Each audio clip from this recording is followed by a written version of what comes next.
Well, the NFL Scouting Combine is back in Indianapolis, as it's been every year since 1987. But can the city hold on to this important piece of sports business beyond the current agreement that expires after next year? Bill Benner has more this week's Inside Indiana Sports. Bill? Gary, thanks. Hundreds of media members and thousands upon thousands of hours of national television coverage make the Scouting Combine a prized event beyond the hotel rooms it fills for aspiring NFL players and the team personnel assembled here to gauge their draft value.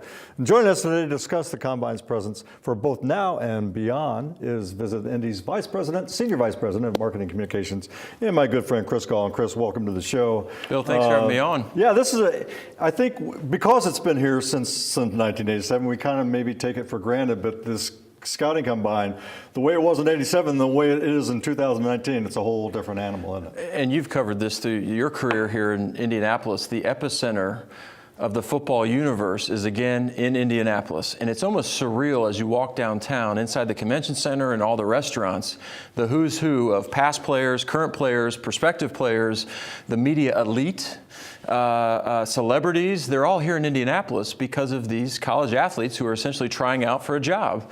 And we've never, from a city perspective, taken this for granted.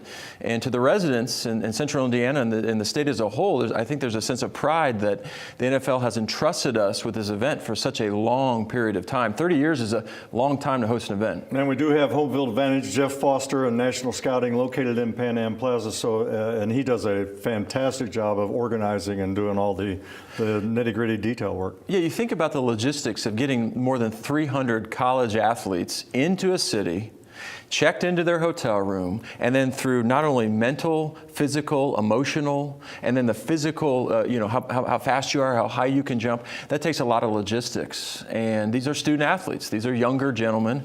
So there's a lot of logistics. It's really a year-round planning from our perspective of city and Jeff Foster and the Combine to get this done. And Chris, as we've seen, like for the NFL draft would be the prime example. The NFL has now moved that event around, and now other NFL owners have seen what Indy has done and say, this is a pretty good piece of business. Can we get it for our city?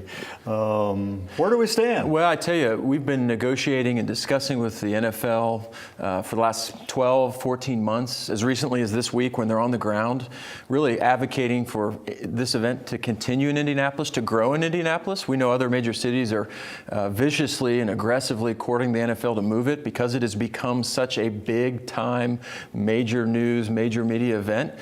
We feel there's no better city in the nation. We've communicated that over the last few months, and we feel confident that at the end of the day, we do have the best package. But that's not to say that we can't sharpen our pencil and make sure that past 2020, next year, they don't stay in Indianapolis. One very important component of the Scouting Combine is the medical.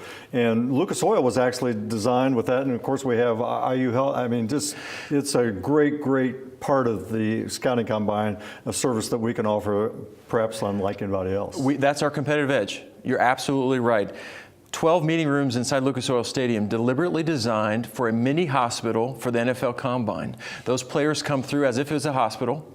We designed the stadium with that in mind, with MRI machines brought in. Underneath the ground, when we built the stadium, all the way to IU Health, fiber optic cable, so that real-time imaging and medical reports can be sent from patients to doctors and back.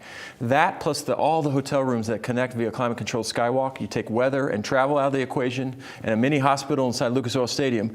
That's our competitive edge. If we are so fortunate to hold on to the NFL Scouting, one of the things that the public component started 3 years ago, and it's again growing, but fans can go down and watch the athletes work out and bench press and do all kinds of things. Thursday, Friday, Saturday, Sunday into the weekend, 2 to 5 p.m. You can go inside what used to be the RCA Dome, Lucas Oil Stadium, and watch these athletes, see how many reps they can do at the bench press.